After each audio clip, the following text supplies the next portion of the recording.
Hey everyone, what's going on? Welcome to the channel, or welcome back if you've been here before. And thank you so much for tuning in live right now, or tuning in after the fact, where today we're bringing back Cinema Horror Stories Volume 3. And joining me today for Cinema Horror Stories Volume 3 is a guest who I've had on the channel previously, who is Jacob Martin. And I've also got a first-time guest who I've been wanting to collab with for some time, and I'm glad that we've kind of done it in a live capacity. And that's the Movieman. So, guys, how are you doing? I'm doing great. Thank you, Mike, for inviting me on your channel once again, and I'm excited to share some cinema horror stories. I'm sure we all have some crazy stories to talk about. Right, Yeah, 100%. And D, how are you doing today? I'm doing really good. Really excited to be here. Been enjoying your channel for a while now, especially the live streams and even the last one you did, celebrating 1K. It was really awesome just to hear your conversation, your input, and just seeing how genuine and just how you reach out to other YouTubers and things like that. So definitely excited to be here. Right. Yeah, no, I sincerely appreciate the kind words. And yeah, man, I've been following your channel as well. I know you do like a lot of, well, we're going to get into that as well, actually, instead of me just rambling on. So, D, I want to hand it over to you first. So, anyone who's tuning in live after the fact for the stream, do you want to tell everyone a little bit about who you are and what your channel is all around? Yes. So my channel is D Movieman. That's capital D space MOVIEMAN. And my channel is just basically a celebration of cinema, of film, and a lot of that has to do with just how it's impacted me over the years.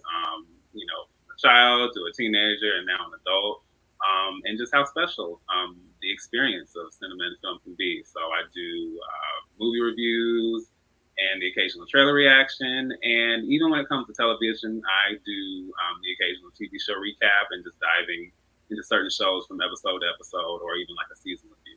So that's kind of the gist of what my channel is.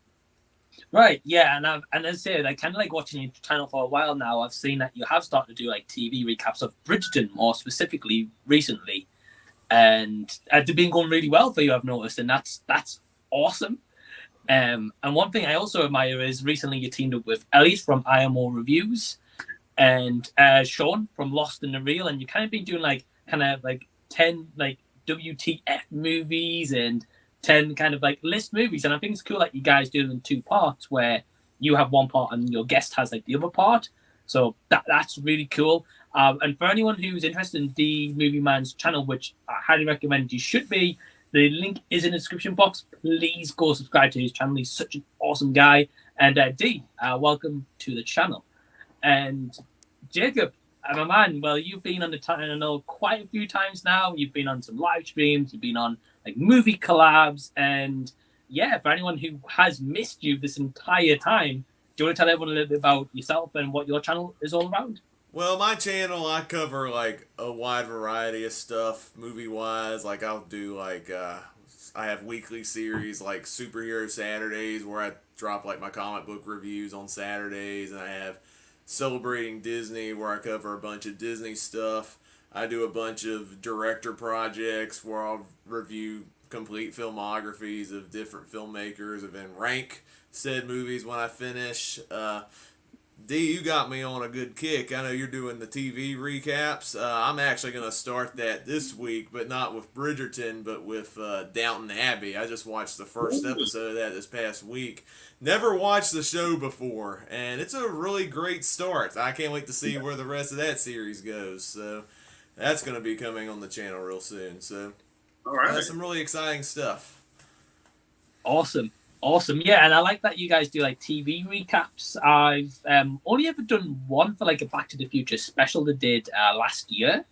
But I've never seen Bridgerton. My girlfriend's recently just binged the whole lot of them and reading the books. So she's a big fan. And Downton Abbey, I know Perez is a massive fan of that. Yeah, he was the one who gave me the idea to cover the show because he was such a fan of the movies, and he was like, well, you can't get into the movies as well without having watched the show. And I'm like, okay, I guess I'm going to start from the basics. Yeah, it makes sense. Yeah, I mean, I've seen the recent movie, the New Era, I think, or A New Era. I seen that advertised at the cinema, and I was like, yeah, this looks quite cool. But I was like yourself, Jacob, I've never seen any of the series before, so I was like, I can't really go into a movie if I've never seen like the series plus multiple movies they've already done. Yeah, I don't know. Dee, have you seen Downton Abbey? You said, have I seen that Downton Abbey? Yeah. Yeah. I've actually really enjoyed the show. I'm a huge period piece fan. I'm a history buff, so it was like the perfect blend of those things. I have to say, though, I will be very honest, and I've said this before. Season 3, they do some things in that season, especially with the finale, that gave me PTSD, and I have not recovered. So Wow. it was very upsetting. I mean, it's the nature of a show. You get curveballs all the time, but I was kind of done. So one of these days, I'm gonna have to finish. But it's still a really solid series. Right. Right. Wow. That's crazy. That has that impact on you, like a TV show or like a movie. And you've got me intrigued as well at the same time. So I'm gonna have to check them out. And Jake, I'm gonna have to keep asking you what you think of the series as well. Yeah, I'm kind of curious where season 3 goes if it had such an impact on you. I'm like, okay, what caused you to act this way? Yeah, and Right. I'm being slightly dramatic, but I was not prepared. I will definitely say that. So it'll be interesting to see what you think once you get there. Sure. I'm definitely going to be watching your recaps as well, Jacob, on that, and I'm going to be looking for Dee's kind of comments on those as well to be like, right, I remember this episode very vividly, you know. See, I'm trying to make it to where, like, even if you haven't watched the show, I'm trying to be as spoiler free as I possibly can. Try to cover different plot points to get you intrigued to check out the show. So even like those who haven't watched it can be like, okay, this sounds interesting. I'll go check this out now. Right. Yeah, and I think that's kind of like a great route to go. But I look forward to it. And again, anyone who's watching live or after the fact, the links to both my guests, Jacob Martin and D Movieman, are in the description box. Please go subscribe to them. If you want to tell them that Mike from Did You See That sent you, or you've seen the stream, then awesome. So yeah, we're just going to dive straight into it. So again, anyone watching live right now, please share any cinema horror stories that you have. We'll read them out and we'll kind of comment on those as well. Or any just questions, or you want to say hello, feel free to do that. So D, we're going to start off with you. The first question I like to ask any guest on this live stream is, what is the first movie you ever remember seeing in the cinema? Oh, this is perfect because the earliest, and it's faint, but I have a very extensive memory. So the first was Batman Returns in 1992. My mom and my dad took me to see it, and of course, this was back when all the ticketing was outside, and I remember going through that process. So the thing is, when we got in the theater, and I can't remember how far into it was. I don't know if it was the Penguin. I don't know if it was Catwoman. I don't know what it was, but apparently at some point during the film, I went ballistic, and something in that film, and I think looking at it now, I mean, Batman Returns is pretty dark, but I just, for whatever reason, I was not having it, and I was a pretty chill child, so it was obviously enough of an impact to where like I couldn't take it anymore. They had to take me out of the theater, and then it's ironic because Batman Returns is still my favorite Batman movie. Like, I love all the Batman films, but it's interesting that was my introduction to it, and I loved it so much after the fact. So that was the first. Right. Yeah, I think that's like a cool experience because you're right. I mean, how old do you remember kind of roughly you were when you saw that movie? I had to have been anywhere from 2 to 3. 2 to 3, right? And especially like the kind of start of that movie with Danny DeVito as a baby getting like put down like the sewer and stuff. It's kind of like nightmare fuel, especially with a very young age. But I like that that's still your favorite Batman movie, and that could come from maybe like that memory from that and that cinema experience. Did you see the other Batman movies in cinemas, like the Val Kilmer one and then Batman Forever, Batman and Robin? Sorry. Yeah, I did. I think, and the thing with Batman Returns, that also was like my introduction to superheroes in general and Batman. That Batman, the animated series, and then Batman Mask of the Phantasm. So that was like my kind of core beginning. But then I did see Forever in the theaters. It was different, of course, but there was a bit of a departure. But I enjoyed that. I think I saw Batman and Robin in theaters. It's a faint memory, but then I remember getting the film for Christmas, and getting like the snow Batmobile, that they used to go up against Mr. Freeze and all that. So I'm wondering, yeah, I'm guessing, yeah, I got it for Christmas also, and then kind of had that experience with it. Nice. That's awesome. And do you still have that like Batmobile? Oh yeah. Yeah, it's That's like it's cool. in a bin somewhere. I have a lot of not all of them, but I have a lot of toys from when I was younger, in bins, and some of them have like a special memory because some of the people who or some of the family members that gave them to me aren't with me anymore. So it's kind of like there's an additional attachment. So Of course, yeah. Dude, that's awesome. And none of my guests so far has been their first movie, so it's kind of like just adding to the list of like different movies we've all experienced, which is awesome. Mine was Star Wars: The Phantom Menace, so that was an experience. I think I've said this maybe previously, but I remember when I first ever saw that movie, I actually fell asleep through that movie. um, but it was like after a school day. I was very young, and then since I've watched it, I love that movie personally. okay. But Jacob, what about you? What was your first ever cinema experience? See, I don't hardly remember this experience, but if you ask my mom, she can attest to this. Apparently, the first movie I ever saw in theaters was How the Grinch Stole Christmas, the live action one with Jim Carrey. And I What? was about 4 or 5 when we saw this. But she will tell you that when we went to this theater, the makeup on Jim Carrey scared me so much that I refused to look at the screen. I would just sit with the projector, like flashing in my face because I didn't like the look of the Grinch. But I Wow! could hardly remember that. But that Wow! just seemed like a fun story worth sharing. I guess that tells you how good the makeup job was. If it scared 4 or 5 year old me, I think the movie did its job. Right, right, definitely. And again, like a bit like D, another movie, like another guest of mine has that we've not mentioned before, so it's cool to have that experience. Yeah. I will admit I've never seen How the Grinch Stole Christmas, which I know is bad. Uh, I mean, it's not the best movie in the world, considering I grew up with the cartoon as well. The cartoon did a great job of like being a faithful translation of the Dr. Seuss book. This is more of a Jim Carrey movie, but Jim Carrey is what makes the movie worth watching because he completely embellishes that character.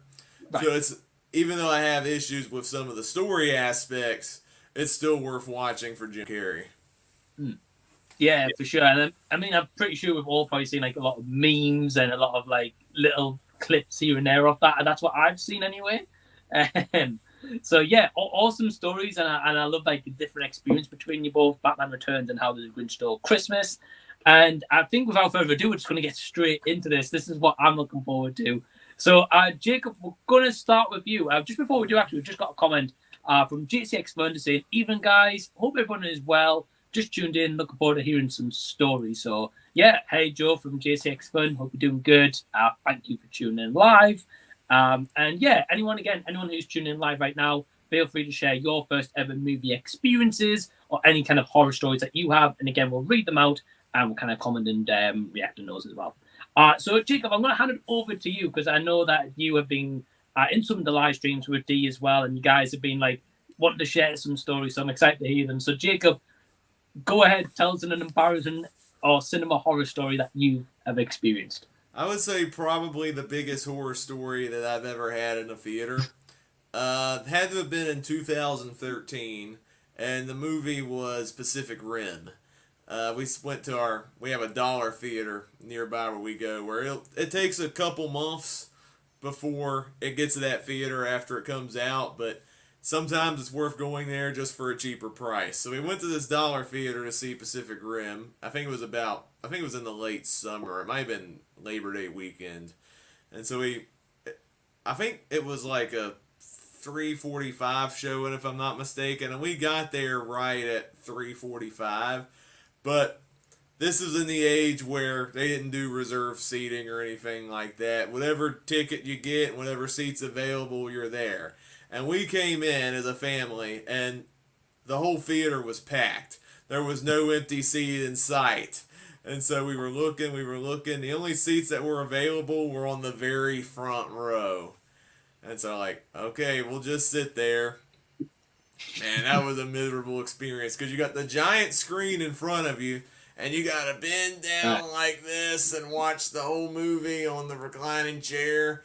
And so this for 2 hours, it made my neck hurt so bad. And then on top of that, it gets really hot over here in Virginia, and the AC broke, and so I was so hot sitting there, my neck feeling so miserable watching robots and monsters fight each other.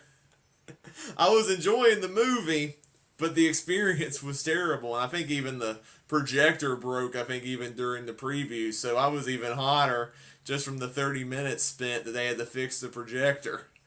It was so bad. That sounds rough.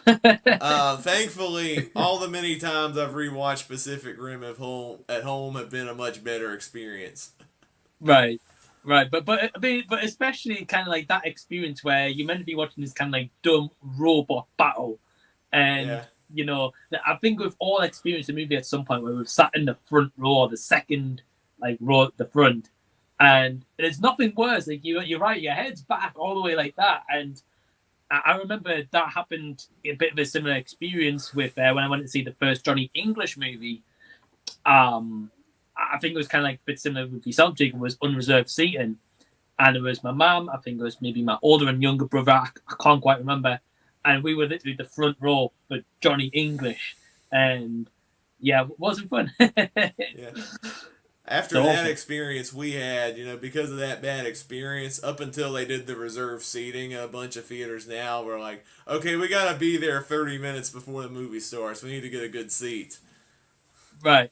So that dollar theater that you go to, is it still unreserved seating now? Or well, it's interesting. The dollar theater where we went to see the movie is now out of business, but they opened another dollar theater on the other side of the city that we go to. It doesn't do reserved seating either, but that's one of those cases where you got to go in at a pretty good time so you can get a pretty decent seat. Right. I ain't sitting in the front row again. Yeah, I really don't blame you. But I guess at the same time, we've kind of like have to be there early, then people's not going to be showing up so late because they want a good seat. Yeah. And that's kind of like my other issues. People come in late to showings all the time. Like at this second dollar theater, me and my sister, when we saw the live action Aladdin, there were people walking in like just as the movie was starting, like even like 15-30 minutes after it was starting. I'm like, shouldn't they just stop selling tickets for that showing and have them go to the next showing so they don't miss anything? It's ridiculous. Right. Yeah, I can see D nodding along. He definitely agrees. Definitely. Yeah, and no, I completely agree, Jacob. Yeah, so I think I shared this maybe on my live stream just Thursday gone. But I recently went to see Men, the new A24 movie, and even then, like yourself, you get half an hour trailers, and then the movie had started with about at least 10-15 minutes in, and then people was still coming in with their phones with their flashlights on. Yeah, and I'm just like, the cinema have got the aisleway lit up. You can literally see where you're going. But yeah, they still show. I really don't know what's wrong with them. We've got JCX Fun just saying about Jacob's story very quickly. He says pretty much got to lay down flat in those front rows. His neck's hurting just thinking about it. Yeah, I think it's the same for all of us, to be fair. I will say I had another story at the. I went to an IMAX theater one time, and we were seeing The Rise of Skywalker. But, tickets were sold out early on that because it was a Star Wars movie, and the showing we went to, the only seats that were available was like the third row down. And even though those seats are more reclinable, so you can recline and it doesn't hurt your neck. And even though that's not my preferred place to sit, because the seats were a lot nicer, it didn't hurt my neck, and it was still a unique, immersive way of seeing the movie because, it was IMAX. Right. Right, yeah, and I'm thinking like as you said, like if you put the recliner, it's not so bad because at least you're in like a kind of natural lying down position. Yeah. But yeah, it's weird. But yeah, it's a cool story, man, and I'm excited to hear some more. I've got a couple of comments I want to go through very quickly. We've got Giggles saying hello. Well, hello, hi Giggles, I'm doing good. We've got Josh from Classic Tunes saying, hey guys, what's up? Well, hey Josh, hope you're doing good. And we've got The View with Drew saying, hey, what's up? Yeah, hey Drew, hope you're doing good.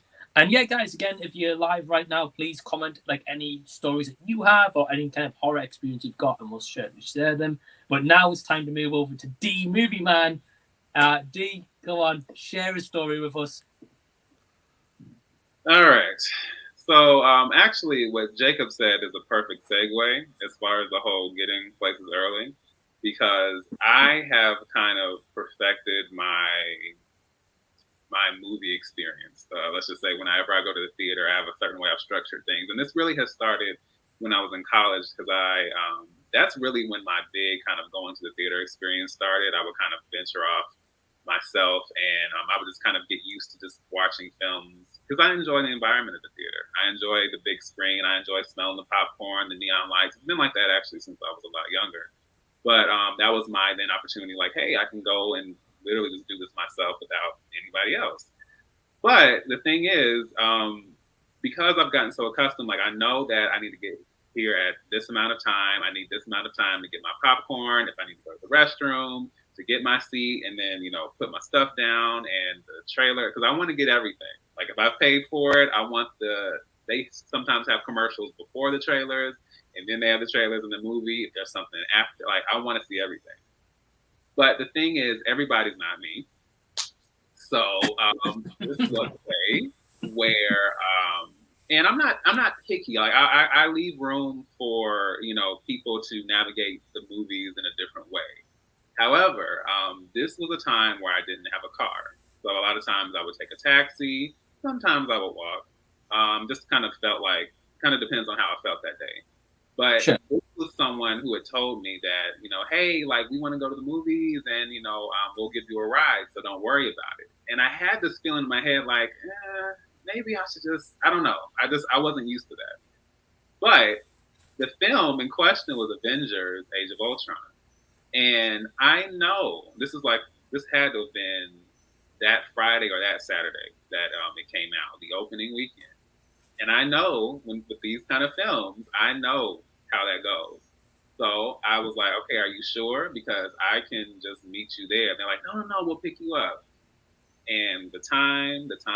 I remember I sat there and I was texting and I was calling and I was just like, oh my gosh. So we're getting up to the time for like maybe a few minutes before the trailers are going to start. And I'm just like, and I'm about to like, literally, I started dialing the taxi, and then they're like, "Oh, we're on the way. We fell asleep." And I was like, "Okay, just go with it." We get like by the time we get there, by this time, like I was like, "No," they're like, but I can't do anything about it because I'm with them. We get there, and they're like, "Okay, like this amount of seats left, and it's pretty packed, but you guys can go in there." And I was like. And I was trying so hard to kind of go with the flow, but I knew it was going to be crammed in there. I was going to be wedged into like some corner somewhere, or I was going to, like you said, I was going to be looking up at the screen, and that's just not my ideal experience, especially for something like Age of Ultron. I was super excited for this, so I wanted the most ideal experience. Well, it just so happened that as we were about to go into the theater, the person who brought me had forgotten their wallet. So we had to wait for them to go all the way back to go get their wallet and then come back. And at that point, which for me was kind of my saving grace, they decided, okay, let's just see the next film. Because at this point, I promise you, it had to have been like 30 minutes into the film. I'm like, I do not, and I didn't know how to say like, I don't want to do this because we had already driven it. It was not, it was a mess. In the end, I'm glad we were able to see it in a more comfortable setting, but it was just too much chaos. And that was a reminder for me, like, this is something that I kind of prefer to do by myself. I can enjoy it with other people, but they got to know how I roll. So I'm like, if you're gonna go with me, we gotta kind of go through this a certain way, and if not, then I can just go by myself because it was too much stress. It was too chaotic. Right. Yeah, and I think that's like a perfect example because a bit similar to yourself. Like I like going by myself quite often, and if I go with someone, probably like I'm not sure about yourself, but for me, I don't like when people talk to me while I'm watching the movie. I'll get like if like something big's just happened on the screen, they give you like a little nudge to be like, like like that's cool. But when they start like, oh, what's going on? I'm like, watch the damn movie. I'm watching it. I'm watching it with you. You know, how am I supposed to know? But I'm glad with that Avengers story. At least you got to see like the next showing. Because man, going into that half an hour in, especially with that epic opening scene in that movie alone, right? Yeah. That would be a nightmare. Yes. And how far did this person live roughly who you were getting the lift from? They probably lived maybe 10 to 15 minutes away. So it wasn't the worst distance, but it's still at that point it was just like I don't know, all of it was too much. It was just too much for me. So right. It was a lot. Right. And do you go to the movies often, or do you have like a cinema pass where you can go so often per month? Or so I want to say at that time, I didn't. I would just go and I would just pay, and I would always, of course, catch the matinee. Not just because it was less expensive, but I enjoyed being able to see them early, and then I would kind of have the rest of my day to kind of do whatever else. right. And so it wasn't until, oh my gosh, this feels like so weird to say now because it doesn't exist anymore. But at some point, when It Chapter 1 came out, I got the movie pass. There was this system that they came up with where you basically could, if you paid a monthly rate, you could see, I want to say, as many films as you could in 1 month. So you could go every single day of the month if you wanted to. And for me, I was someone who went consistently. So and it almost seemed too good to be true. It was literally like $10 a month to see all these movies, and I was like, I don't know, but I'm gonna give it a shot. And literally, all you had to do, I think you would just check in your app, and then swipe.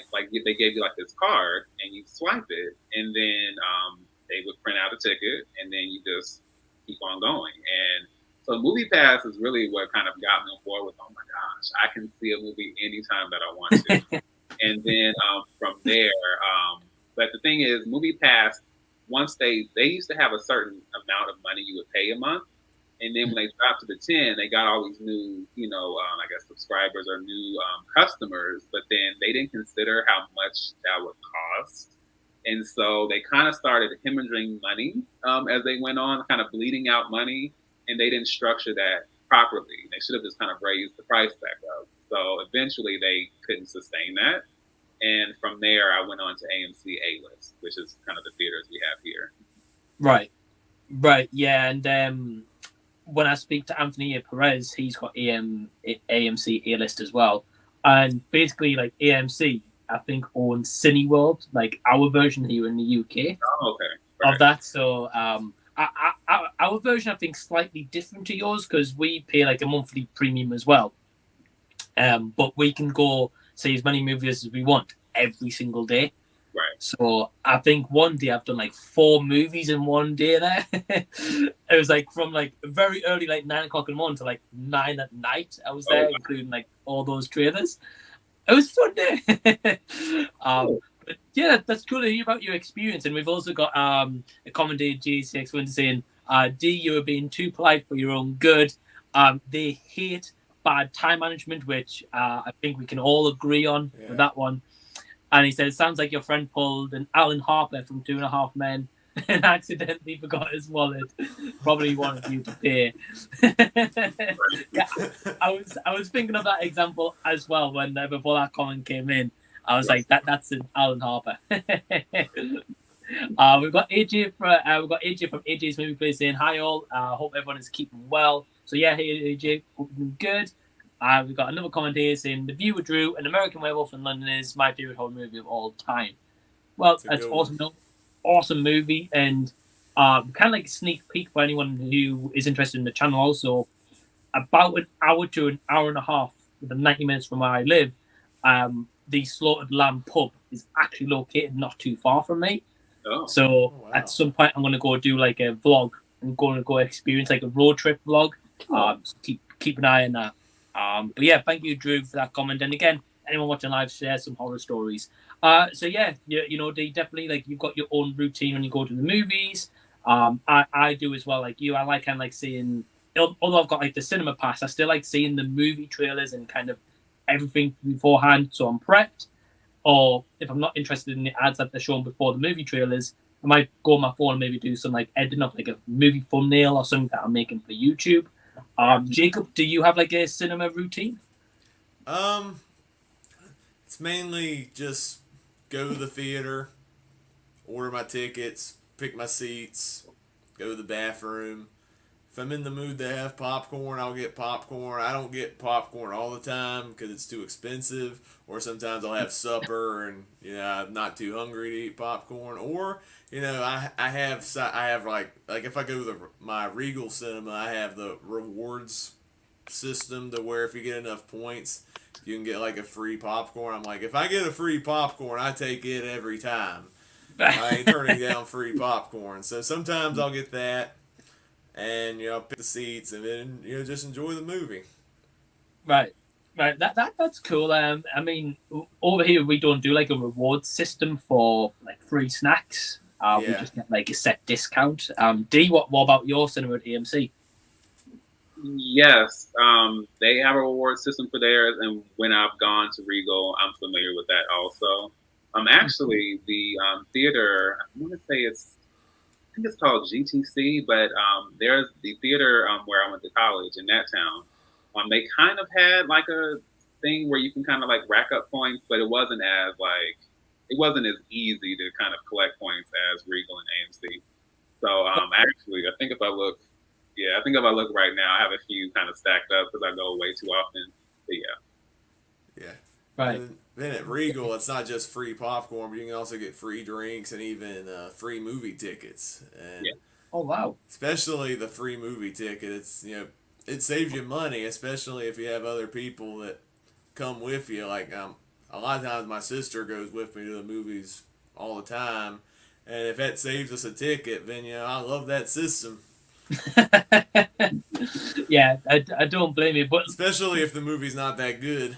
Yeah. Right. But just very quickly, so roughly, because I'm unfamiliar with AMC and Regal, that's all brand new to me. Roughly, what would you say, Jacob or D, in terms of like how much do you have to spend to kind of get those rewards? I guess it just depends on how many times you go and how much you spend, I guess, at each time you see a movie. Right.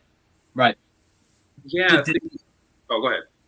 No, I was just going to say, did it not have like a system where it's like, every $50 you get a free ticket kind of thing? I normally don't pay attention to how much is in my thing. I just give them the card, they scan it, they tell me what's on it.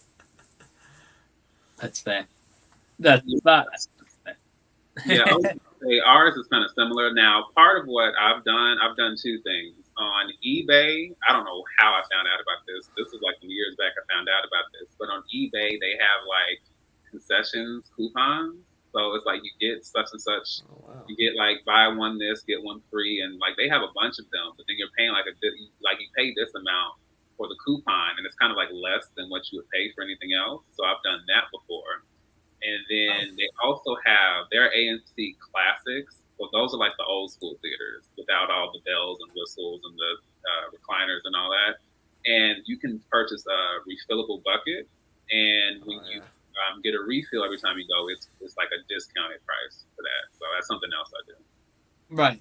Yeah, I did the refillable bucket 1 year at AMC, and that was a great investment. I got that as like a Christmas present 1 year. I'd have to go to that theater every time, fill the bucket up. It's not fun eating a big giant bucket all by yourself. I couldn't eat it all the way, but if I brought like my sister, my mom and dad with me, family of 4, we could get that done in no time. Yeah. That Right. was Right.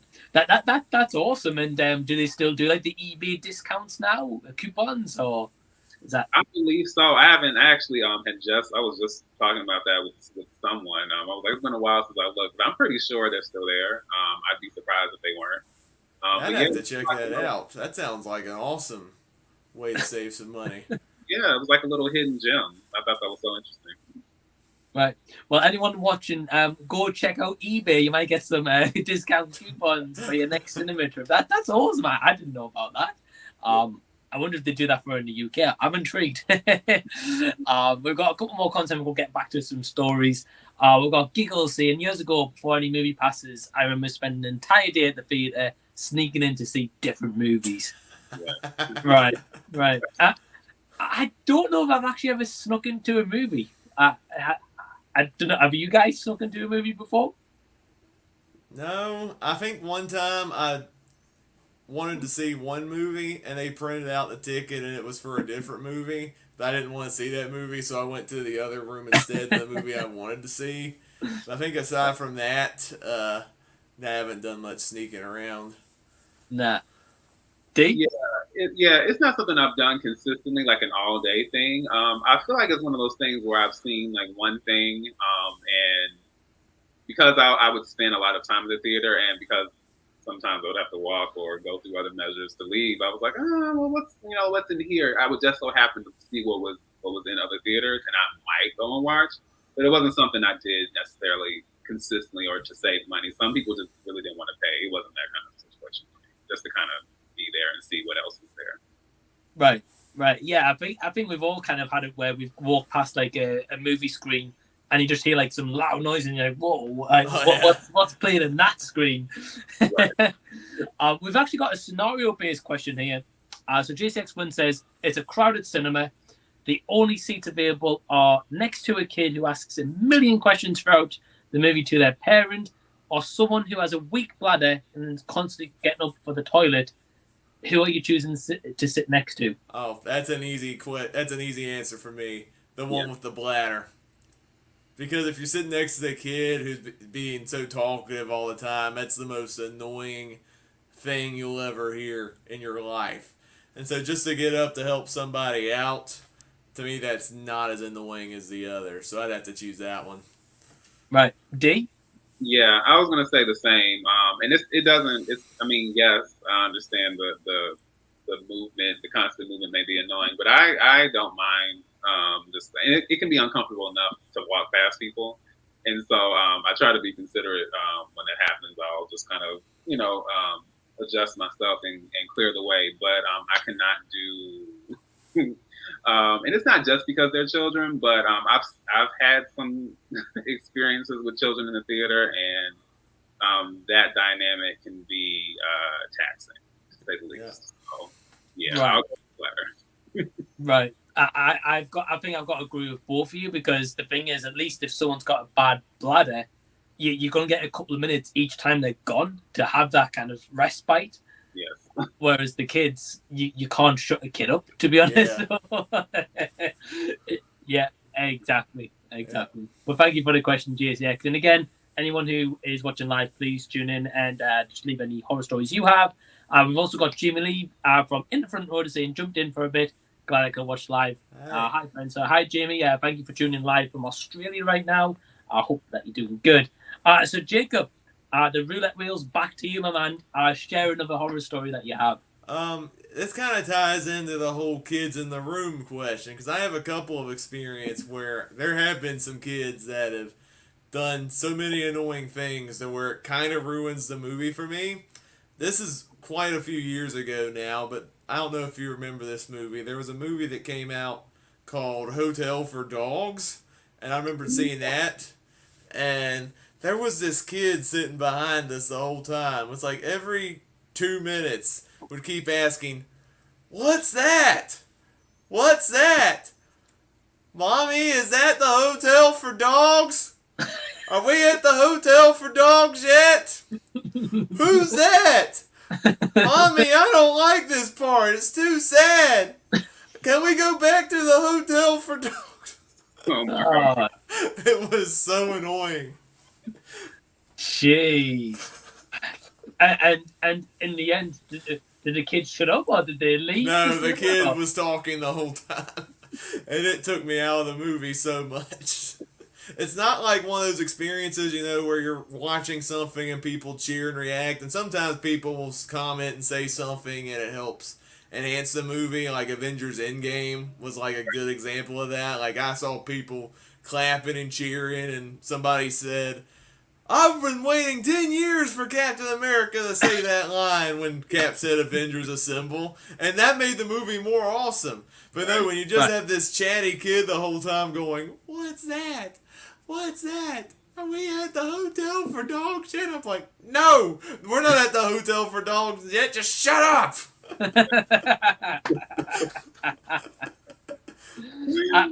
I would have paid to see your facial expression when that was going down.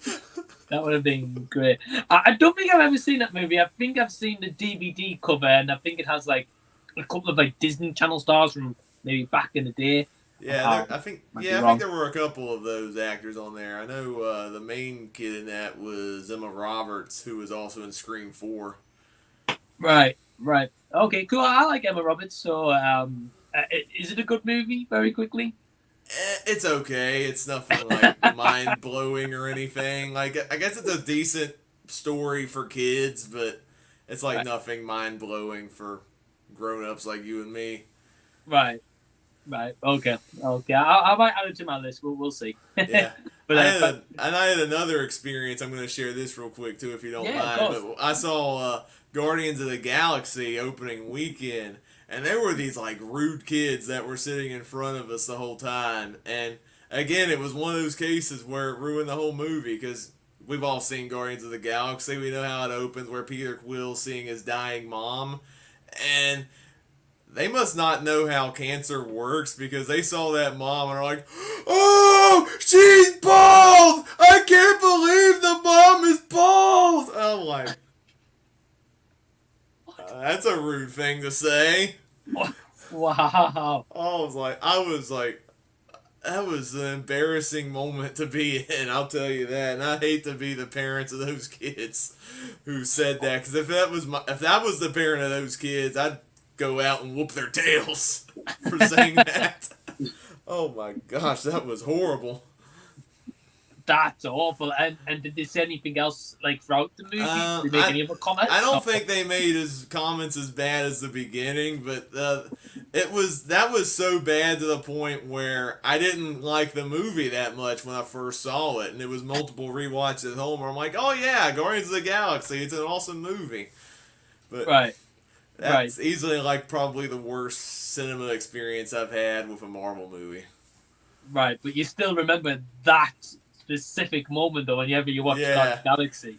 And it's kind of hard because that's such a sad moment, and in the back of my brain I just think of the bad moment from those jerk kids. Well, thanks for sharing that story. It's very interesting to know that people can comment on that and maybe not even know what that is, which is kind of crazy. I don't know if they were just ignorant of the fact or they were just being a jerk about it. I don't know, but I didn't enjoy that. No, not at all. And especially when Guardians of the Galaxy is like such a fun movie as it is anyway, and just a blast. But I've definitely had like a couple of experiences where I've been in the cinema and you'll have like some kids behind you or some kids in front of you. And I can't remember what the movie was. It was a good few years ago. I think it was around 2015, 16 time where I got my cinema card. A bit like D was saying, he got like his cinema card and you can go as much as you want. And I think I remember going to see like this kids movie or one of these movies where you have to have like a parent with you to see the movie if you're under a certain age. And I was just sitting there, I was just watching the movie, and then I remember this mum had like maybe two sons with her, and both the sons, quite a point in the movie where they're just kicking the back of the seats of the people in front of them. And then the thing is, though, it wasn't happening to me, but I was like spectating, kind of like going on, and I was like, do I say something to the kids or the parent, or do the people in front of them turn around and say something? So I was like, it's not really my place to say as such, because it's not. It's affecting me because I'm experiencing this boom, boom, boom. Right. But I'm like, I can't say it. But it turned out where the people in front were kind of like two adults. They both turned around and they were like to the man. They were like, "Can you like tell your kids to pack in? I'm trying to watch the movie." So she was like, "Kids, what are you doing? Don't go doing that." Although she'd been sat there the whole time, Right. watching her two sons do this. So then, of course, the movie's still playing. Maybe about 10 minutes later, boom, boom, boom. Again, it happened. And I was like, wow. I was like, this is going to kick off.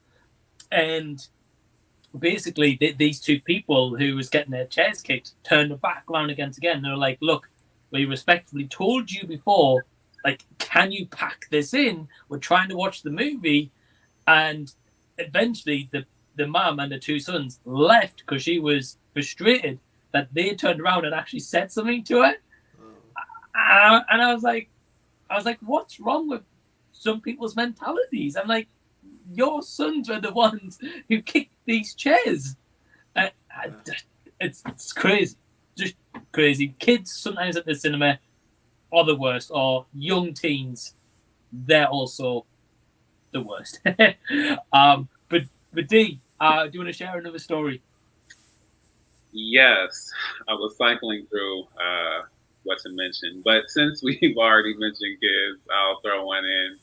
I remember when I want to say they were like AMC will do this thing where they'll have like themed movies, and sometimes it'll be centered around like sometimes it's the holidays, sometimes it's a month, or it'll coincide when certain films were released however many years ago.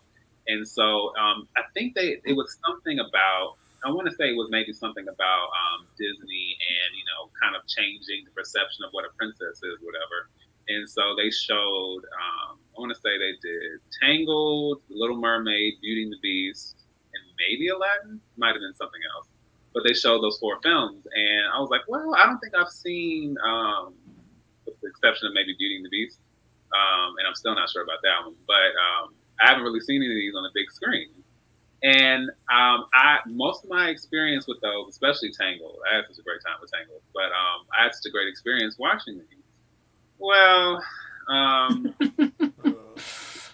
decided to go watch Beauty and the Beast. And the thing is, I sometimes forget when I go, or sometimes I'm used to going early, and most of the time there's not people there. And because usually there's not a lot of people there, I forget that sometimes people will bring children. Like, they're technically aimed towards children, but my experience is, it's weird because I'm an adult, and then, I was a child when those films were initially out, and so I'm kind of reconnecting to that as I'm watching. And then you have these parents who are bringing their kids in, which is fine. But I just remembered above me, I kept hearing like this choking, retching noise. And I just kind of kept looking because I was like, it sounded like they were either throwing up or trying to throw up. But then after a certain point, like, I didn't hear anything anymore. So that was the first piece. And then somewhere else above, I kept seeing things flying over. Because the way the theater is set up, it's kind of more, it's like stadium seating, but it's a little more rigid. So it's almost like steps, like it's very like this. Right.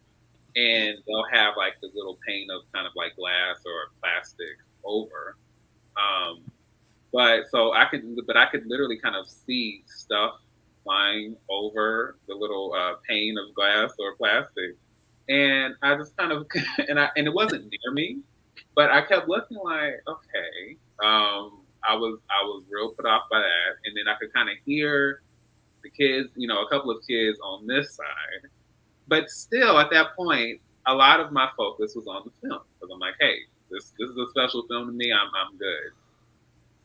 But then, and this is halfway through the film, mind you. A parent walks in with their child and they sit right next to me. Oh no! And my first thought was, okay. So this started an hour ago, or at least 40 minutes ago. understand the point of paying money to see a film, and this child has. I mean, I understand children. I don't know. I don't know what to say about how a child perceives a movie, but I'm like, but clearly you were just dropping them into the middle of this film. I don't know how they would understand anything that's going on. I don't understand why you would pay for half of the film. And then here's the thing: I don't dislike children, right? What I will say is that I'm not the most paternal person. Some people are very like, oh hey, with children, and I'm very aloof to children. I can sit there and not really engage, but not be disrespectful. I don't stand for people being, rude or disrespectful to children. You're not going to do that around me. But I'm not enthusiastic around children. So having a child that is kind of bouncing around and kind of won't sit still and is kind of staring at me. Now, staring is a pet peeve of mine, no matter who does it. It's very uncomfortable for me when I have unwarranted eye contact and eyes on me, especially when I'm trying to watch a film and then I just have this right next to me. Right. So I just I was like, okay, look, I've done pretty well, but I'm gonna have to. And so I started looking. So eventually, I just moved my seat, and actually, ironically enough, I went to maybe like the second to last row. And it was a little awkward because I was in the corner and I was kind of having to watch like this. But I was like, I can't do this to kids anymore. So I think after that day, I was like, okay, I'm gonna have to figure something else out if I'm gonna watch any more of these. But it just happened. There weren't any more after that. But I was like, no. Yeah, I know. Sometimes when you're watching an animated movie, especially when a lot more families with younger kids come to see these movies, sometimes it's harder to get immersed into the movie because you have to deal with some of the distractions that come with bringing younger kids to see a movie who aren't as attentive as we are. Yeah. Right. And it's weird because that's not how and we all have different experiences with parents, but I know the way that my dad, my grandmother, and my mom, and really any of my family members, but definitely my dad, my grandmother, and my mom were with me. And, I knew how to kind of sit and chill and manage myself a certain way. And like I said, it's no judgment. It's different for everyone. But I'm kind of like, that is not how me or any of my cousins or my sibling, any of that. That was not our experience growing up. So. Yeah, I've aside from seeing the Grinch at a young age, which freaked me out a little bit, everything else I saw as a kid, I was fine. They would tell me, okay, you can see this movie, just sit there, be quiet, and get into the movie, watch it, and you'll be fine. And I don't think I had any other bad traumatic experience at such a young age, and seeing especially animated movies. Like I saw some of my first experiences of loving movies on the big screen. I think I saw a re-release of Beauty and the Beast, and they did an IMAX re-release I'd like to see in 2002. Yeah, I remember. And that was amazing. That was I think the first time I saw that as a kid, and it was phenomenal, and it's still one of my favorite Disney movies of this day. And then I saw I think Spirit, the DreamWorks movie, and Treasure Planet, Lilo and Stitch. Those were some of the theater experiences that not only got me into going to the movies, but it made me a big animation fan as well. So, yeah. Right. But right. I just can't grasp, some parents don't have the skills to teach these kids proper etiquette to see a movie. Right. Yeah. I can't even grasp I've been to theaters before where they'll bring babies to see these movies. Why would you bring a baby in a movie theater which all they do is cry? I've sat, I think we saw How to Train Your Dragon 2, and a parent brought a baby right behind me. And, I'm a big fan of the How to Train Your Dragon movie. So the first time I ever saw this movie, I was trying to get re-immersed back into the world with all the dragons.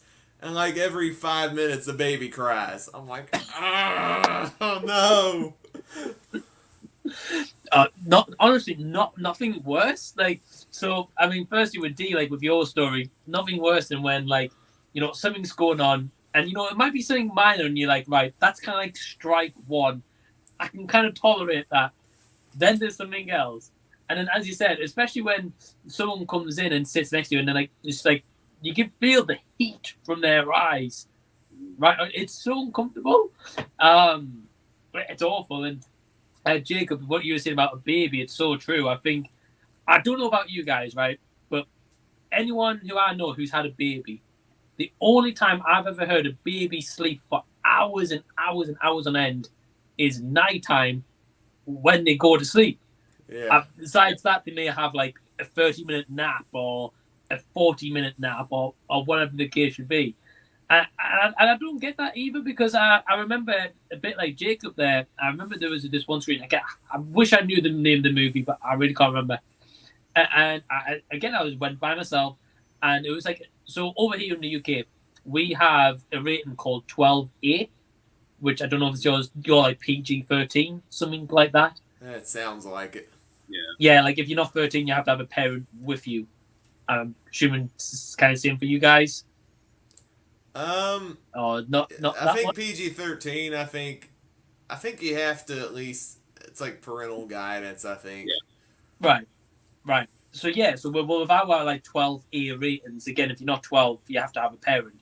So that means a parent can take a baby to the cinema in those showings. And yeah, I just remember this one showing, a family of 4. They were kind of sat near the bottom, and this was even before the movie started. The baby was crying, so the mum took the baby, and fair play to her. She took the baby out to try settle the baby down. Came back in, baby was a little bit quiet. 10 minutes in the movie, crying. So yet again, she went back out to try and calm the baby, and then came back in, and then it happened one more time, and then eventually I didn't see her for the rest of the movie.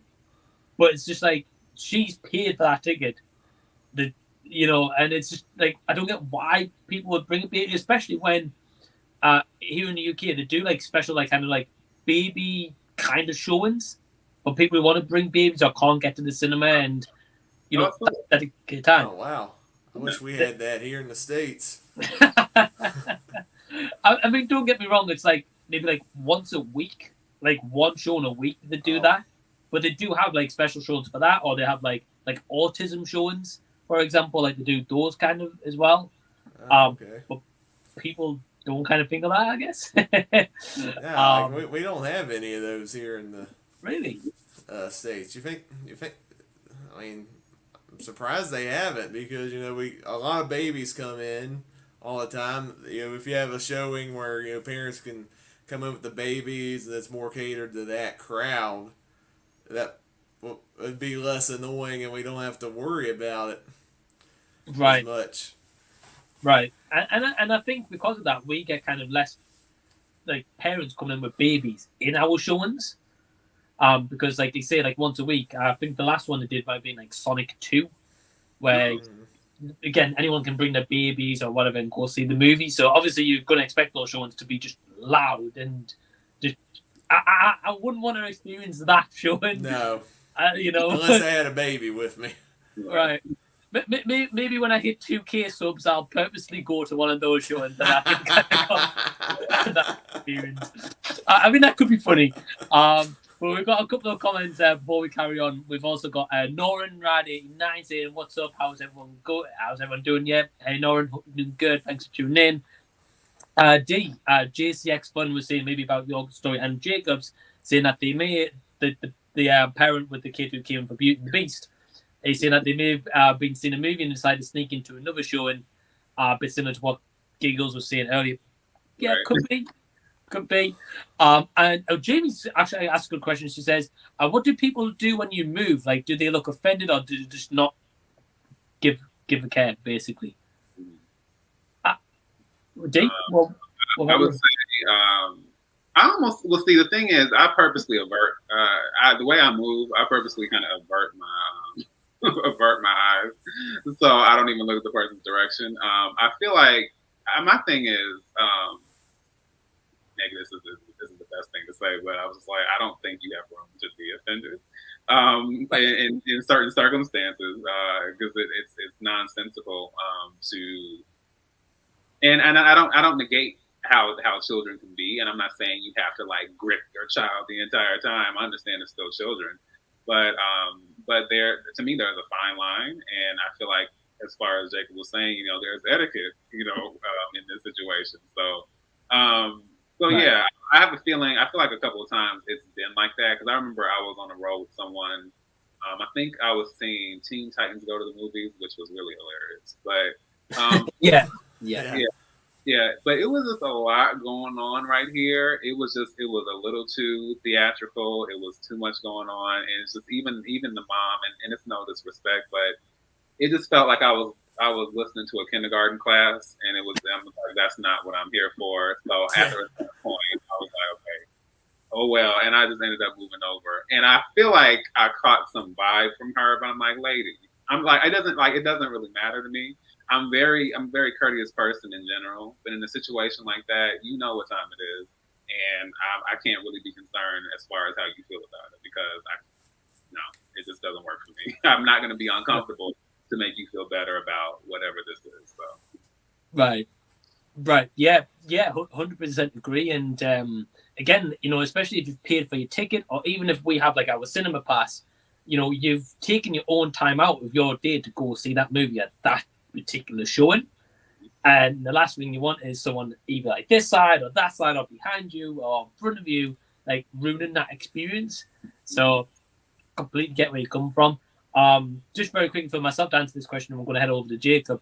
I think there's been like once or twice where maybe I've moved like a bit further back or moved into a front row. Maybe it's like someone being on their phone. I'm just like, no, I'm not doing it. Whatever the case be. I think it's always going to be the case where people's going to look at you because they're like, well, why is this person moving up or down? But I don't think a lot of people generally care because they're too busy on the screen. Jacob, have you had an experience like that? I don't think I've actually ever moved in my seat once, even in any of the bad experiences that I've had. One, because I like the seat I'm currently in, and I don't want to move, especially towards the front, because I don't want that nightmarish experience again, like I had with Pacific Rim. So sometimes I think if the people around me aren't doing what they should be doing, normally I try to just suck it up and try to salvage the movie experience as possible and try to get into it. I think is try to suffer through is the best way to get through some of these situations. Right, right. Yeah, I think it depends on the movie and like what's happening at that said time because sometimes you can put up with it. It's not too bad, but then sometimes it's like no. We've also got Dave from Interpreting the Stars in the chat. So hey, Dave, hope it's going well. He says Flint. I think he's referring to Flint, my character in his movie Secret Scene. So hey, Dave, hope you're doing good. Yeah, Jamie says also in Australia, he says that she says that we also have those two babysitting where chicks at the flicks, family flicks. So yeah, that's cool as well. I'm glad that you guys have it. Again, I'm really surprised that America doesn't have anything like that.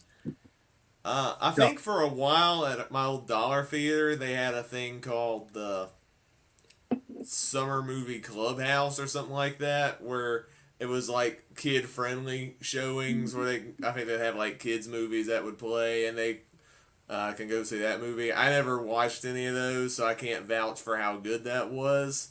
But I think that was meant for like younger kids that could strictly for their level. I think. Right.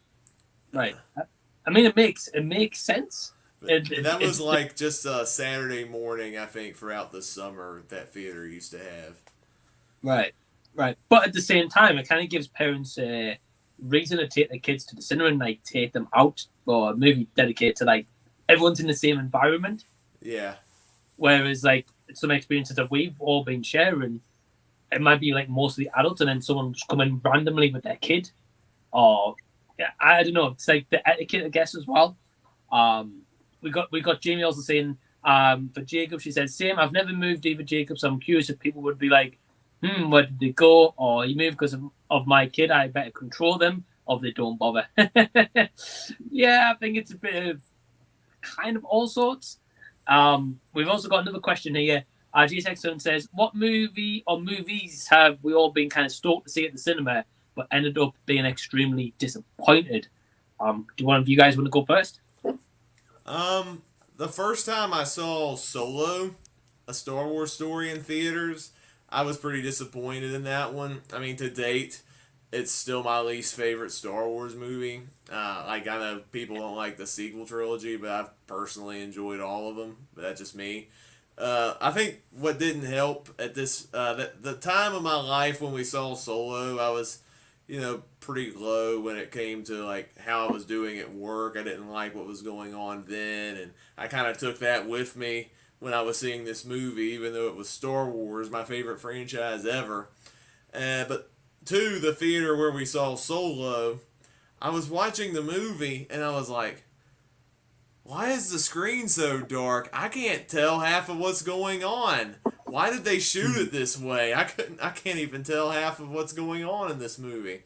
And so when I first saw the movie, I gave it a pretty negative rating. I'm like, this disappointed me so much as a Star Wars fan. And then like I think a year later, I think this was before Disney Plus was a thing. So Solo was on Netflix. I rewatched it. I'm like, well, the movie's not as bad as I remember it, and I can actually see clearer on Netflix. So I think it was a bad projector when we saw it in theaters that made it so dark. Right. Yeah, I think it's always kind of like whatever movie that we've seen, like the projector can certainly play a big part in it. Yeah. I think I remember seeing very quickly. I think I remember seeing. I mean, my experience, I would say, The Dark Tower, because that movie was so hyped up and the trailers were epic. Matthew McConaughey was in it as well, and I was like, I'm sold. And it was terrible. It was. Yeah, I haven't seen it, but I heard it was bad.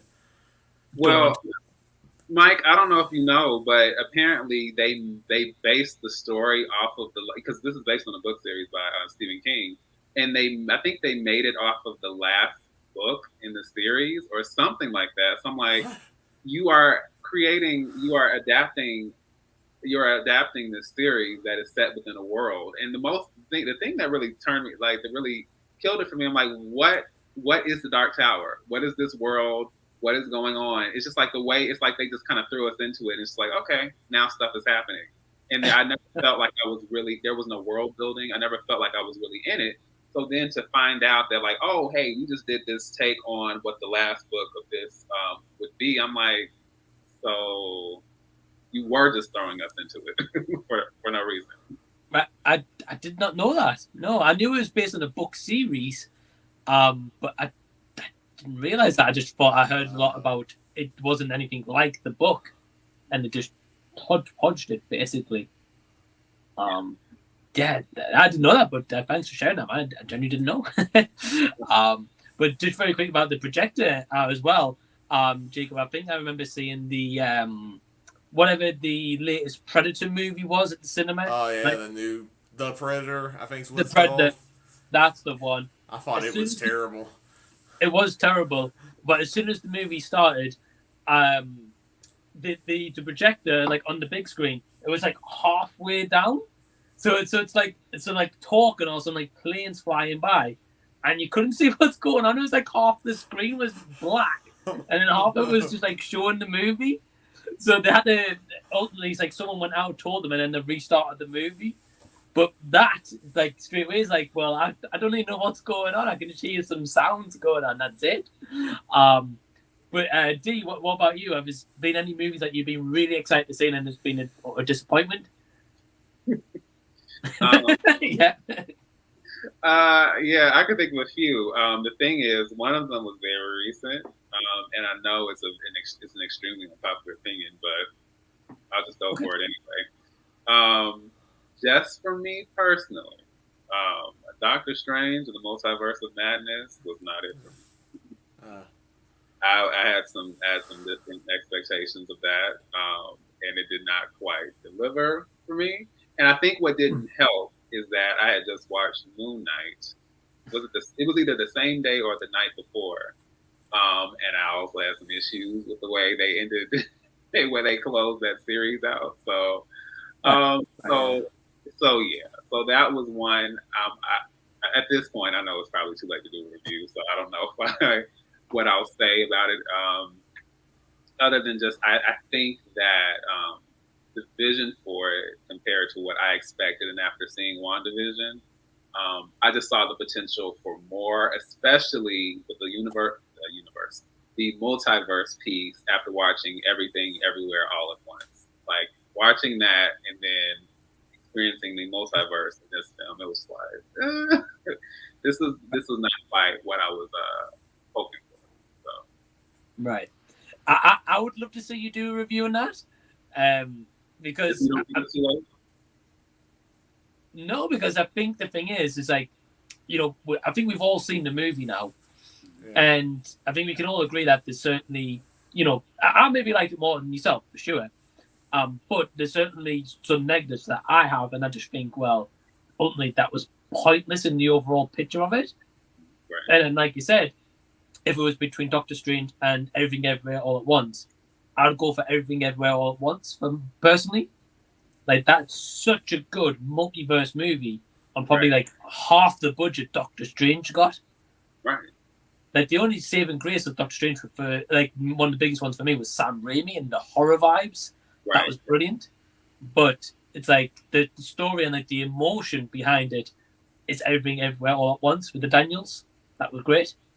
Jacob, have you seen Everything Everywhere All at Once? I have seen Everything Everywhere All at Once. It's amazing. It's my favorite movie I've seen this year so far. I'm in the camp that also enjoys Multiverse of Madness, but like the one thing I have against that movie is that they didn't embrace the multiverse aspect enough. There's a really cool shot where they transport for like multiple worlds, and that was really cool. But for the most part, we're either in this world or that world, and we didn't get enough multiverse stuff like I was kind of expecting. And I felt like you said, Everything Everywhere All at Once embraced that aspect a lot more in half the budget, and it was definitely the more engaging emotional experience that Multiverse of Madness was great and all, and it's I think currently number 3 on my ranking for this year. But Everything Everywhere, I think, embraced the multiverse aspect a lot more. Right. Mike, what film did you just say had the messed up projector? That was Solo. Oh, for myself, I think it was The Predator. For you, The Predator, yeah. Oh, can you guys give your thoughts on that really quickly? I'm interested in hearing. A waste of space. The Predator is awful. What about yourself? I just remember, because there's always a point in certain films where you know it's bad and you know it's just gonna go downhill from here. I just remember, and everyone's different, so maybe some people wiping stuff is super offensive and weird and over the top. But there's a scene in this film. There was a character that had Tourette's, and at some point in the film, I think is it Olivia Munn? I think her character. Like she comes, like I think they're trying to come up with some plan. We got this crew. We're coming up with a plan to figure out what we're going to do. I'm guessing about the Predator at this point. And the guy with Tourette's, he starts saying, "Lick your cat," basically. But he says a specific word. And he says, "Lick your," and she's like, "Lick your." Did you just say lick it? Yeah, you just said lick your. And they said it like 10 times. And I was like, number one, not only is this not funny, not only are you guys repeating it like it's supposed to be funny, but I'm like, is this supposed? And then there were other moments where they kind of made a joke of the fact that he had Tourette's. So I was just kind of like, what is the tone of it, of this? And then I felt like the vibe of it, it's like they were trying to go for this hardcore R-rated thing, but then they did these jokes. I felt like I was watching some kind of frat boy comedy or something real juvenile. So it just, the vibe was so. Yeah, I agree. Like, I totally forgot about that scene you brought up. I'm like, oh yeah, the bad memories are coming back. Yeah, I agree as well. Like that movie, it's like they specifically went for like this, like the gore and kind of the R-rated stuff was quite cool, but then like they saturated too much with comedy, and I'm like, it's a Predator movie. I mean, I know there's some kind of like quippy one-liners from Arnold in the first movie, but I'm like, it's perfectly timed in that movie, and it's not every scene. He's like, right, comedy, and that one, like the Tourette's, it's like, yeah, I don't know. it sometimes baffles me. Like in these boardroom meetings, they're like, right, we're gonna have someone with Tourette's in a Predator movie, and they're gonna repeat this line 10 plus times. I don't know how that makes that into a movie. Or who approves that? I don't either. That. Yeah, so like for example, like JSX Fun says here, the comedy moments in The Predator was absolutely awful.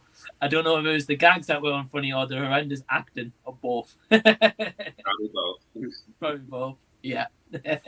I'll never forget. I think the other joke in that movie, which made me roll my eyes, I think there was a sign that was like at a middle school or somewhere, and it said "Welcome parents and students," but students was abbreviated to where it looked like it said STDs. I'm like, is this movie written by an immature teenager? That's what I'm saying. It's just like I've seen plenty of films where the humor is meant to be kind of offensive, in your face, or off color, however you want to put it, but it's done in a way where it's like, oh my gosh, and sometimes you feel bad, but it actually is funny. But you can't, you have to make that work. You have to stick the landing. And in this, it's just like they kept throwing like jokes at the wall, and they kept like just bouncing off and hitting the wall.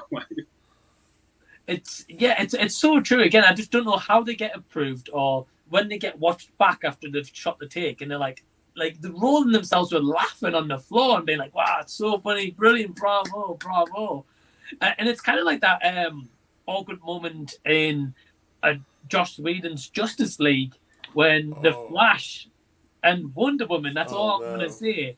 And it's like, who finds that funny, or like, did the actors at the time think, "Oh, that's a great bit of scene work right there. Let's throw that in here"?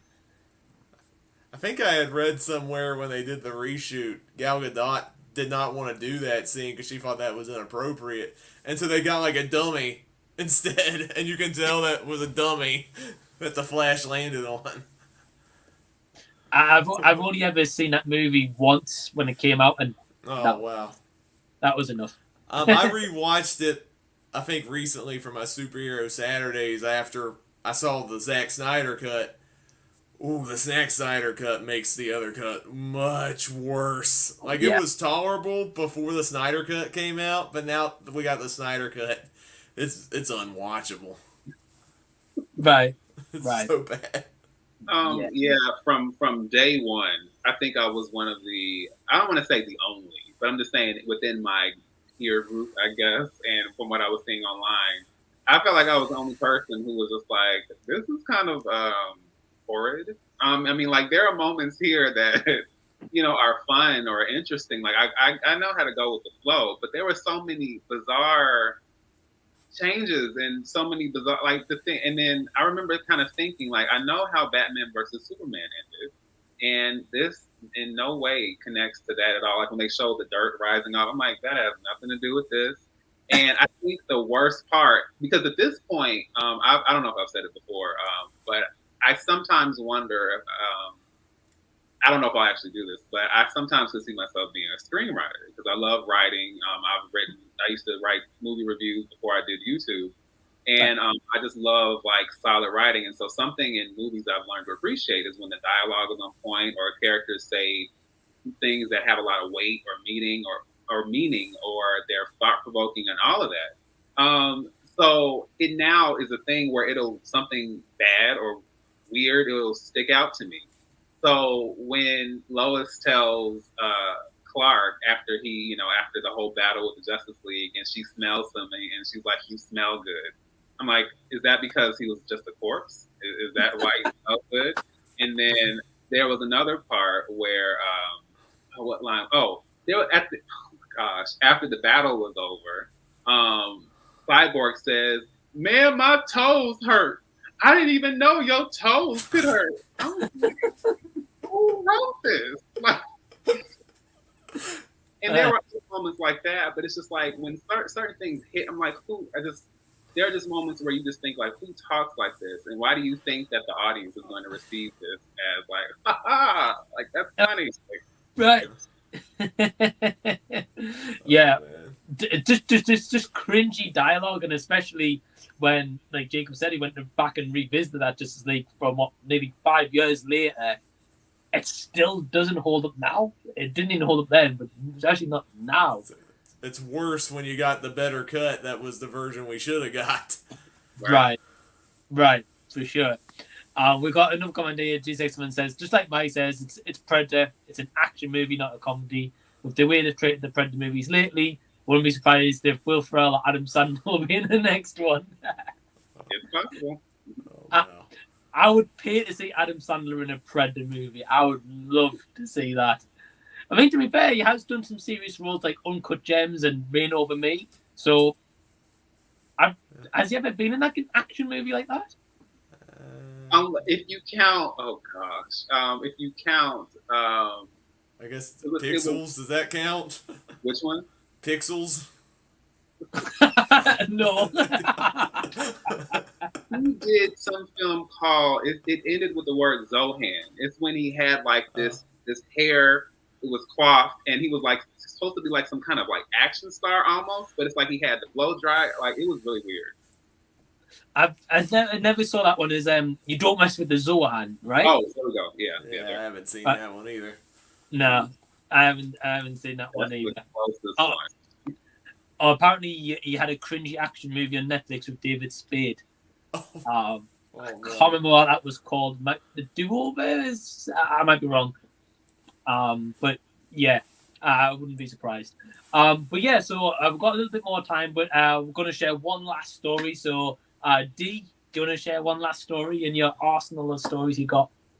Yes. So this one is kind of I'm cheating with this one because this is kind of adjacent. I was nearby, but kind of the fallout came afterwards. So I think it's one of those circumstances where I was part of the college ministry, and it was a huge kind of social group we had.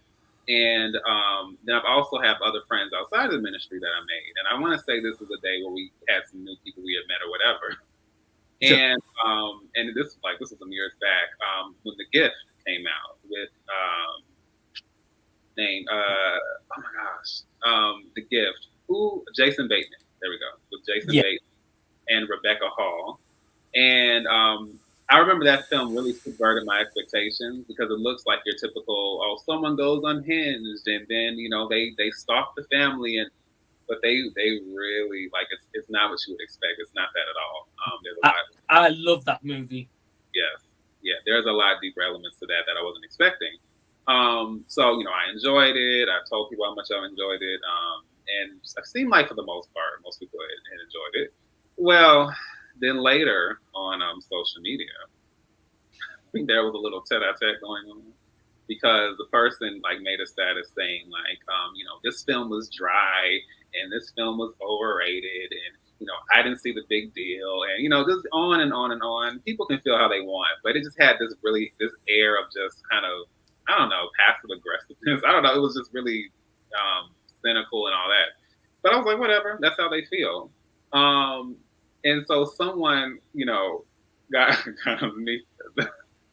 Someone got underneath the status, and they were like, "Are you sure about that? What makes it so bad to you? Were you actually paying attention?" And they were like, "Yeah, I was paying attention, but it was just whack. And I felt I didn't like it. I didn't like it. So what are you going to do about it?" They were like, "Actually, I disagree with that. I think there are a lot of layers to the film, and there was a lot to be appreciated about it."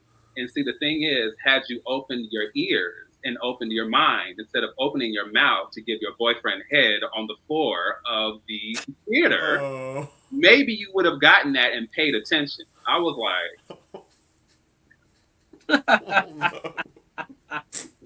I was so horrified. I was like, whoa.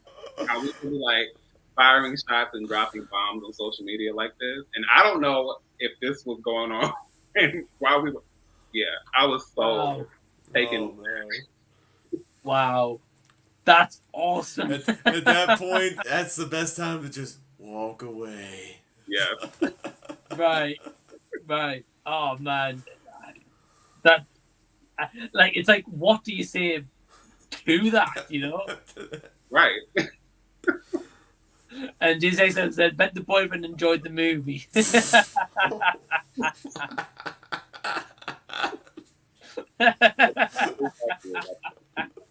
Accurate. Honestly, no. No. I just don't. Yeah, I don't know. Jacob, have you seen The Gift, by the way? Nah, I never got to see that one. It's on Netflix if you have it. Oh, okay. I'll have to give that a watch. Yeah, I mean, I know it's a bit of a horror story surrounding that, but honestly, go check it out, man. You'll love it. It's such a good movie. Jacob, do you want to share one last final story? All right, one last story. I gotta think of a good one. There's no way I'm topping that last one. I do got a funny story, but it has nothing to do with me seeing that actual movie. I forgot what the name of the movie was that I was seeing, but I was going in, I paid my ticket, and I was going down the hall where all the other movies were at, and you look at some of the digital signs, and one of the movies that was coming out around this time, I know it was in 2017. The movie was called American Assassin, and it stars Michael Keaton, I think. And that one I never saw that one. But sometimes on these digital signs, I have to shorten and abridge the title. And so they abridged the title American Assassin. They cut assassin down to the first three letters of assassin, and it became American. Which, that sounds like a completely different movie if that was the name of the movie. I didn't know they were showing porn at the local movie theater. Oh my god. That cracked me up so much. I took a picture of it and showed it to people I went to. I think they must have got a backlash from that, because I came back a week later and it was changed to A Assassin. Oh. And it kind of sounds like the original America's Ass before Avengers.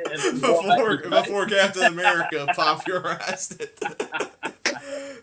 Batman had it originally. Well, I don't think I've ever seen a digital sign be shortened down. They usually just like condense the poster. So you might have like a black screen at the top, black screen at the bottom, like, and then like the posters like in the middle. I've never seen it shortened down. Have you, D? Yeah, it's like, and it depends on the theater you go. Some are different. Some are real fancy, and they'll have a poster, like kind of a digital poster displayed. But a lot of them, especially if they're just kind of your kind of local theater, they'll have above the door, it'll have like a, I guess, neon, the little red dots. It'll have the name, but depending on what the film is, it's too long for the space.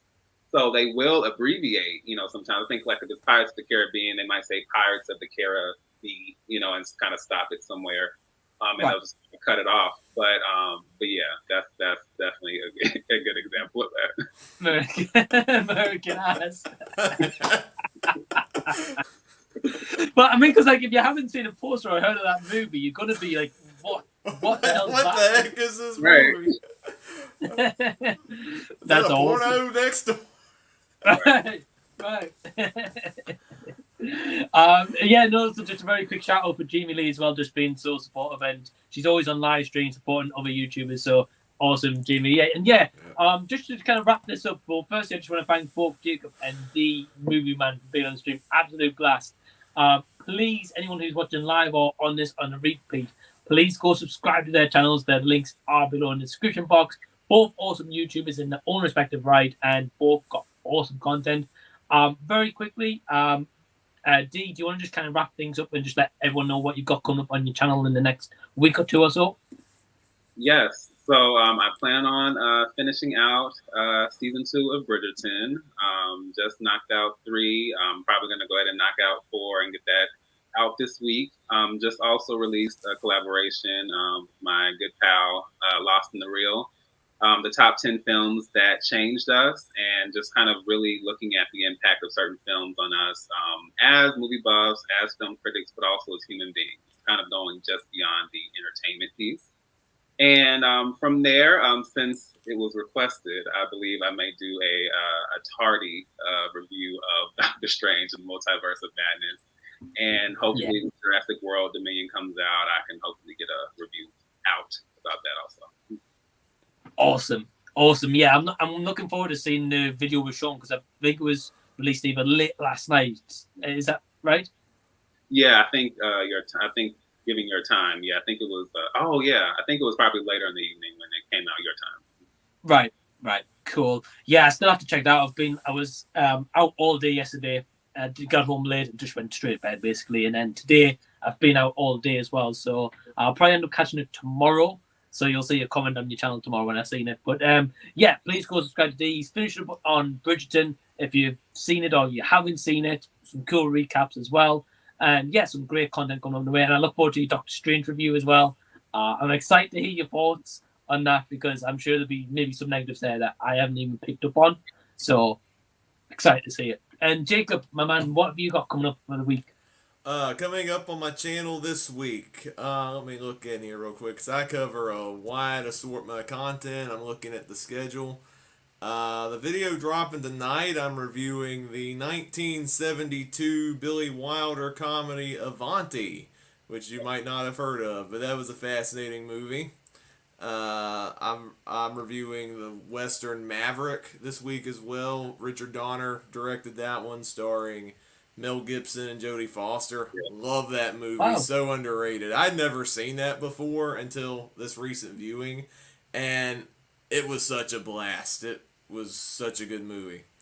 Let's see what else do I got. I do have a live stream coming up, I think Tuesday. I'll have Rashad and Blacktastic Media on, and we'll be talking about, speaking of assassins, we're talking about another movie called Assassins, starring Sylvester Stallone and Antonio Banderas. And based on the chat that I've had already on social media, I don't think any of us are that impressed with this movie. And that's saying something because I invited Rashad and Blacktastic Media, who were the two biggest Stallone fans that I've talked to. He said, I know in the YouTube space, and the fact that they're disappointed with this movie, and I don't like this movie, it's going to be one epic roast of a live stream. I'm excited to talk about that. Right. And then, like I said at the beginning of the stream, I'll be starting my Downton Abbey recaps as well. So Awesome. Yeah, I'm going to be tuning in for that stream, or if not, I'll catch it after the fact, depending on what time it is your time. But yeah, both guys have got awesome content on the way. They've got content also on the channel right now. Variety of content. Links are in the description below. And yeah, guys, again, just want to thank you both for taking your time to do the stream. Had an absolute blast. And yeah, and also one last comment we've got is J61 says, great talk, guys. We'll sub to both of you guys when the stream ends. So awesome. It's awesome. So yeah, guys, thank you so much for tuning into this stream. And until next time, we will see you later. Bye, everyone. Bye.